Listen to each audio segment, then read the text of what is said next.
Hi guys, happy Thursday. Oh no, it's Friday. It's Friday for you. That's exciting. Hi guys, happy Friday. I know you're excited about that. Almost to the weekend. Woohoo! We're going to continue talking about consistency and design. Before we do that, we're going to get started with prayer. Dear Jesus, I come before you. I thank you for this day. I thank you, Lord, that you love us. I thank you that you're with each and every one of us and everything that we're facing. I pray for my students, Lord, that you be with them. Just meet them where they are. Help them with things they need help with.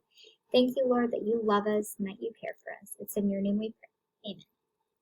Alrighty, so we're going to get back to talking about consistency and design. We talked about some basics yesterday about what consistency was and how it affected design. We even talked about it a little bit about harmony and our relationships with each other as Christians. And yesterday I briefly talked with you. Well, I didn't even talk with you guys. I guess I really mentioned it more in prayer that God is the ultimate example of consistency, and just that that's something huge that we should really focus on right now because we are in very uncertain times and trying times, and these are things that we've never faced before. I'm 32, 32 years old, almost 33. Pretty crazy that I have to do the math now, but and I've never seen anything like this in my lifetime. And that's something that can be scary and something that can make us stop and say, whoa. But in spite of it all, I think in my roughest moments, walking outside and just seeing nature continue, seeing birds continuing to fly and land and things, and little squirrels, we have these hickory nuts outside, seeing them go and get a nut and eat it. Just reminds me that the world is still going on and that God is still consistent and that he's still loving and taking care of us. So hope you guys can realize that and see that and use that as hope for other people that are just struggling, because without God, something like this can be terrifying and it can be enough to put people in a really bad place. So use your walk with God to help others and just rely on him during these times, because he is consistent. He is here with us. He does love us, and he will see us through this. So remember that, guys. So what are we going to do today? You're going to watch this video. You've already started. Congratulations. And you're going to complete today's discussion board, which is consistency in design. So our objectives today, we're going to analyze ways to achieve consistency through the following topics: colors, graphics, typography, and message. So let's look at this. Consistency with colors. I want you to think about these questions when you're looking at colors. Number one, what is your focal color? Number two, what are your secondary colors? 3, why did you pick the colors? And then 4, what do they represent? So over here, we have a little chart that kind of tells you color meanings. Colors kind of make us think about things. So when you see certain colors, they might make you think about money. They might make you think about nobility. They might make you think about love. So brands actually look at these things, and y'all studied this way back when, I believe when Miss Rachel was still there. And so you should know this, but reflect on these things and think about the fact that if you're using black, that is a great secondary color. But if it is your primary color, it should probably be something that's classy or formal, or maybe for something mysterious. If you're using pink, it's typically something that's feminine, playful. A negative of it is that it can show immaturity. If you're using blue, you're thinking about tranquility, security, trust. A lot of banks will use either blue or green because they want you to either think about trust or they want you to think about growth and money. So think about what the colors are and what they say about your brand. Having a consistent colors that work well together and have good meanings will go a long way for your brand. So consistency with graphics. You want to think about these things. Do they match your company? Are they fun and vibrant? And are they reserved and serious? Whatever your company is what you're going with. So here I have the Mayhem Man. I love the Allstate Mayhem Man. I think they've done an excellent job with that ad campaign. It's something that we think about and we remember. And they are very consistent with the graphics that they use. They use the same beat up man for this campaign. The other Allstate campaign is with the guy with the really deep voice. I saw a really good commercial with him, but they're consistent. They're fun, and they help us think about the craziness that why we need insurance, but they do it in a fun way, and so it works for them. So whatever your brand is, think about what works and make sure your graphics are matching with that. Typography is the next thing we're going to talk about. What typefaces are you going to use? This is huge. Image or brands get branded with their types fonts. You know that if you're using Disney, you search for the Disney font. Not that if you're using, but there actually is a Disney font that somebody's mimicked after Disney's font.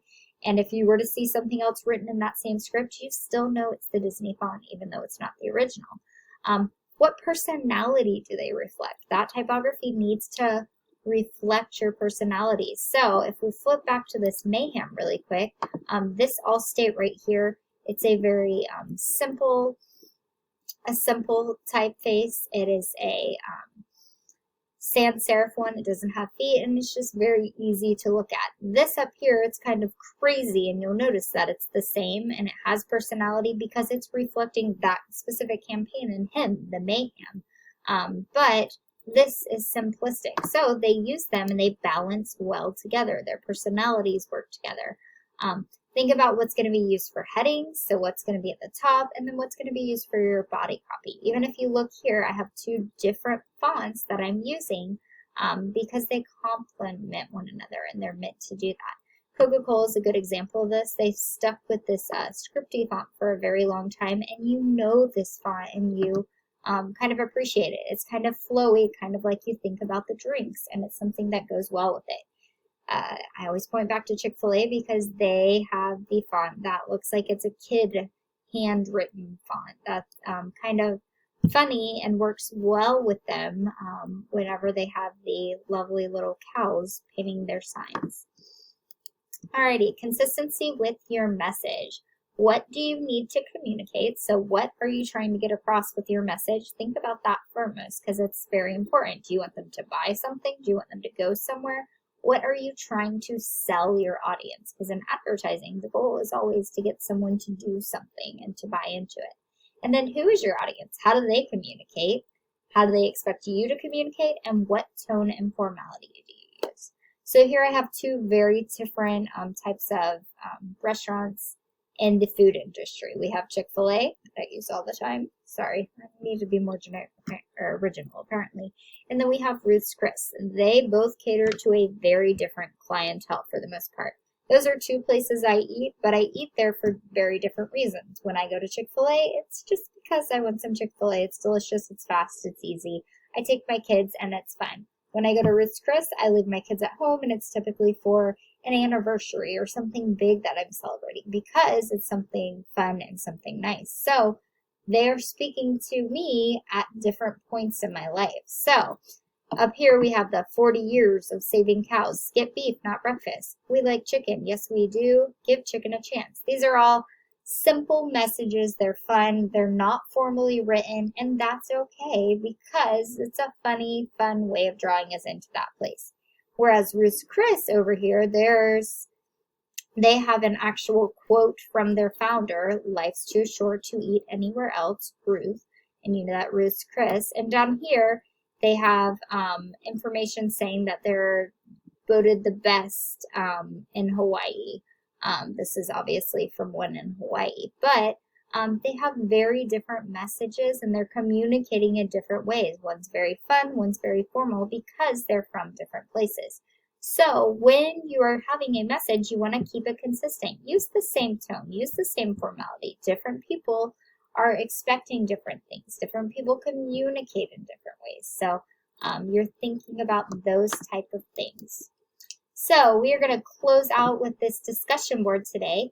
Remember that when you are replying, you always want to reply to a classmate because that's a portion of your grade. So yesterday you looked at the brands, you got an idea for their advertising. So today you should have an idea who has the most design consistency. Now I want you to take the stuff that you found out yesterday about them and think about their images, their typography, their message, and their color scheme and decide who is the most successful with their design consistency and how they do it. So then you go ahead and type up your information. Make sure you're writing in complete sentences and you're writing good information. Then look through your classmates and find someone that picked something different and say, I noticed that you picked this. I disagree with you because of this. Not because you're the worst, you're horrible, you just stink, but put a real thoughtful response, like a debate, of why you believe your brand is better. Don't put the exact same thing you put in your own quote post because you'll lose points for that, but put something new about that. If you guys have any questions, reach out to me. If not, happy Friday and have a great weekend, and I will see you soon. Bye, guys.